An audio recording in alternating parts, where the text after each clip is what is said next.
The major thing is people don't make long-term decisions, right? First of all, the market is very challenging because, as you know, there's an overstock of wine at the moment because of tariffs make the problem bigger by ordering bigger quantities. Short-term decisions, there's no long-term decisions. It affects the market, definitely.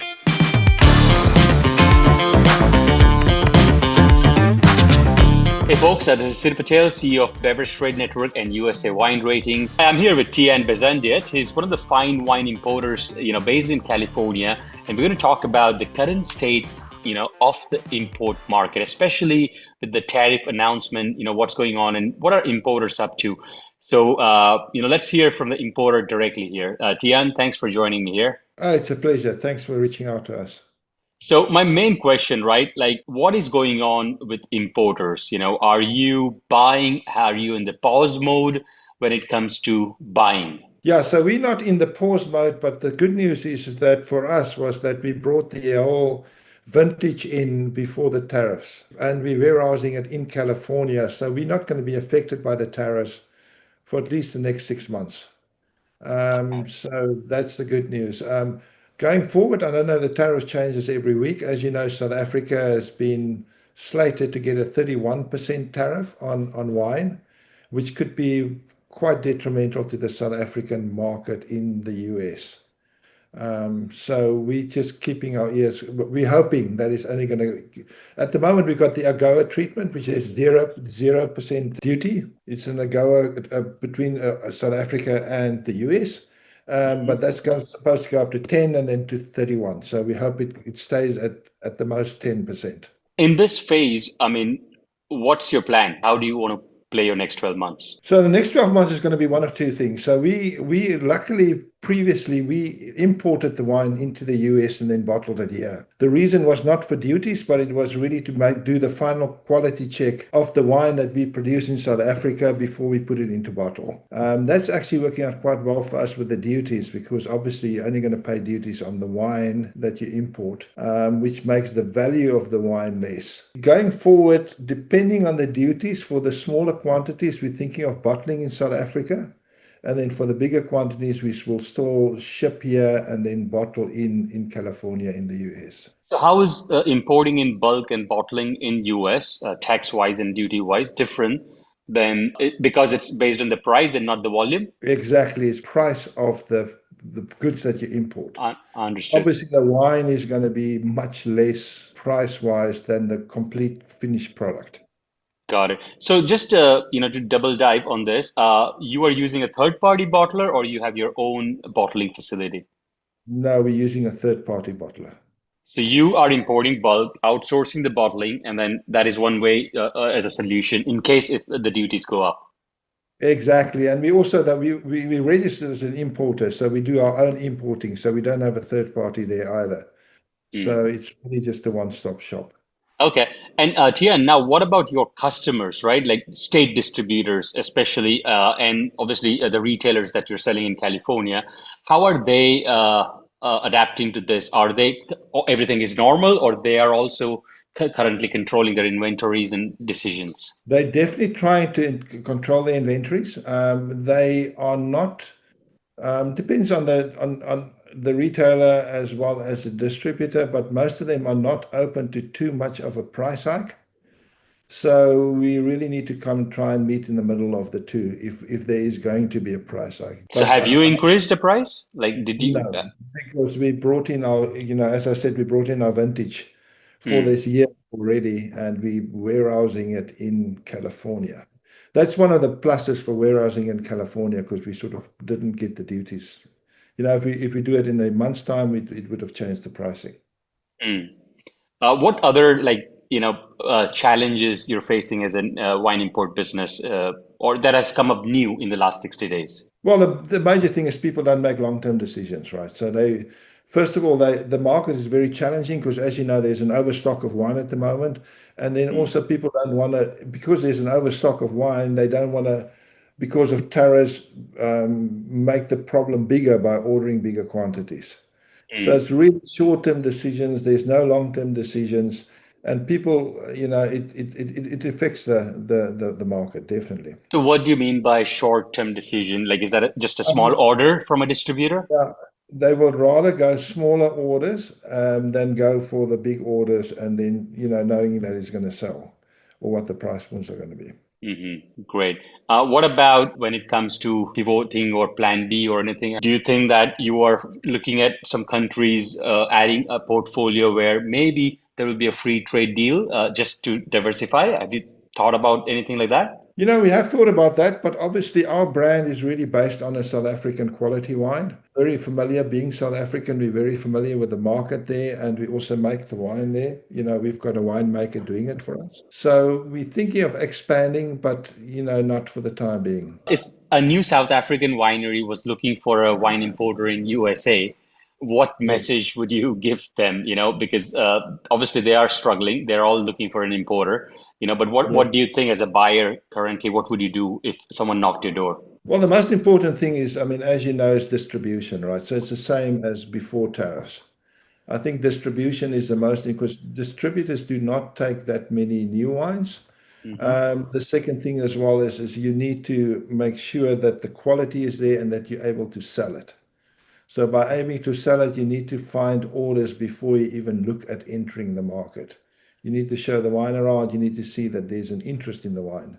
Um, Sales is everything. So you would prefer a supplier who would generate some pre-demand, pre-orders, close a couple of states, and then come to the table with you. Like, okay, I've done Yeah. this much. Okay.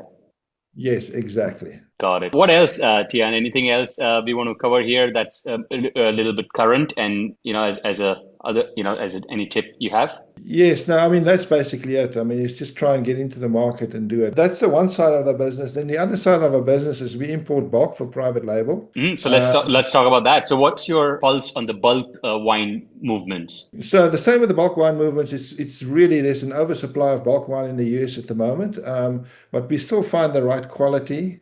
You can still sell some bulk wine for private labels. It's sort of focused on the higher quality, consistent supply of wine out of South Africa. And then the way that we do it is obviously our sourcing strategies is that we know the best suppliers in the region where we get it from. And then we've got how we're trying to get through the tariffs is we've got one of two ways to do it. The one thing is because we importer, we do a DAP, which is delivery at place, which means that we source the wine, we ship the wine, we do all the logistics, and then we give one invoice to the customer in the US, which is dollar based. So they don't have to worry about shipping, logistics, forex, all of that. So that's been very successful. We're even looking now at trying to do, with all this turmoil, to do a DDP. We will do the duty paid as well. We just need to obviously try and figure out how we're going to work that in our price. But that sort of takes the guessing out of the supplier that's going to buy for us. True. That's been very successful for I us. was just speaking with one of the very biggest, I think, wine group in South America just like 30 minutes ago.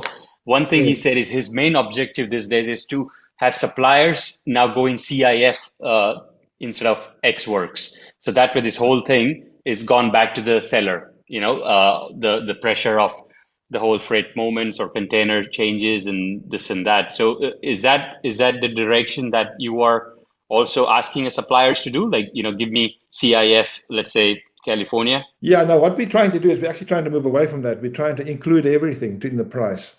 That's what I'm So saying. Because wouldn't it increase your risk in all this craziness? it does increase our risk, but it also, we've got the right systems in place to Hmm. reduce the risk. Understood. We've shipped so many times from the same route that we're very comfortable with our suppliers as well as the quality of the product that's delivered. The only risk we're going to have is around the duties if we do DDP. We've done a lot of wine with DAP, delivery at place, and that's in one inclusive, as I said, Mm. which the suppliers are, or the buyers are looking more and more for to take the risk out of the equation. Got it. Now, Tian, private label, a lot of data is not out there, but I and that is a growing category. That is one thing in wine which is growing, and Yeah. it's just not, it's very secretive in the US still. So how are you finding the buyers?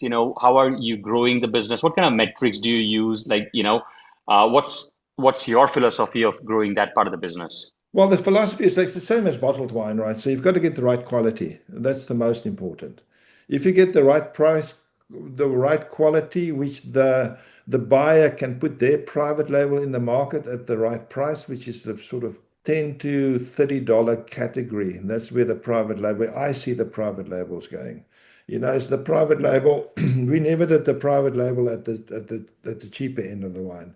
We always mark the wine, get the right quality to drive that price point. So that's where I think the key is for private label. And then the rest is, it's the same as anything else. Like the wine, create the private label, and then start selling it. What's your ideal buyer for a private label? Is that a restaurant group, retail, or an entrepreneur looking to make a brand?